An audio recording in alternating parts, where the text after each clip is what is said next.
you wanted to write all the fundamental exams by December, and you did Azure Fundamentals, Power Platforms, Dynamics, Azure Data. Yeah. You did them all. It's really cool to see you on Twitter setting a goal. You tell the community for to be inspired and to like have them cheer you on, and then you did it. Yeah, exactly. Yeah. It was more of, I want to be committed to this goal, So I found this community. Everything really started for me on Twitter and LinkedIn, and there's an amazing community of technology people out there, really.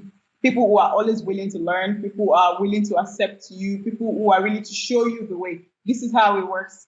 If you want to do this. So when I found about the Microsoft Learn Ambassadors in Ekiti State University in Nigeria, they were having this boot camp. It was a 12-week long thing, and it was amazing. We did classes on Sundays, 5 p.m. for 12 long weeks. That was around 3 months. I don't think it's realistic to not have fear. We all have. So the question is more, what would you do when you are afraid, And philosopher Alain de Botton introduced this concept that we should all do in tech, which is budgeting for fear. When you work on projects and you're budgeting for resources and time, budget for fear. Assume that you have fear, folks on your team have fears. And the question, if you're a leader of a project, of a team, is what great ideas and perspective are not surfacing on your team because people are afraid?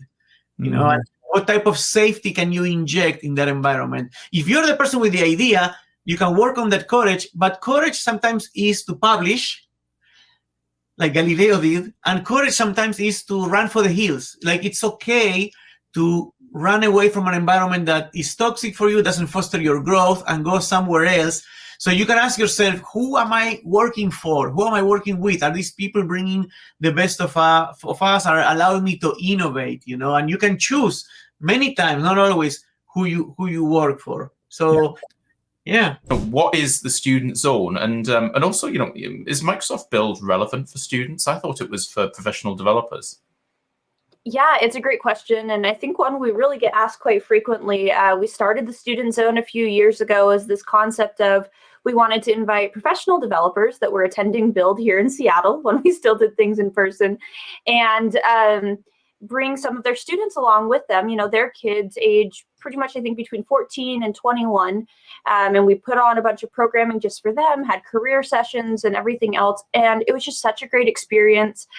In fact, we had professional developers coming to a lot of the sessions, which was super funny because they thought they were just regular developer sessions. The catalog wasn't quite clear that they were more for the student zone. And so things became very popular. People were really excited. And so we've had to continue it every year since. And we could not be more excited about that. So what do you have for us? Yes. So the first thing I want to talk about is this amazing project that was launched by the Advocate team. It's called, I hope I say this right, NubisGen. And I believe Nubis is actually Latin for cloud. And what it is it's really a web-based application that you can go to configure your entire cloud deployment. And then you can even automate the push with a single Git push. So go check it out. Look at the show notes for a link to the article from the from the Advocate teams that worked on this. And my background's a little boring. I'm going to make my background this beautiful art that you made. Tell us a little bit about what this is. Yes, first of all, I'll go into this a little bit. So Nitya is an amazing cloud advocate with Microsoft, and she's been doing these amazing sketch notes. She's actually the person who introduced me to sketch notes. And so during the month of April, she led a visual green tech challenge to spread awareness around Earth Day. And so I participated in all of the daily challenges. Those are all of the visuals that you see behind you, Chloe. And the awesome part about this is Microsoft is partnering with Ecosia to plant 1,000 trees for this. So just an amazing cause to be a part of.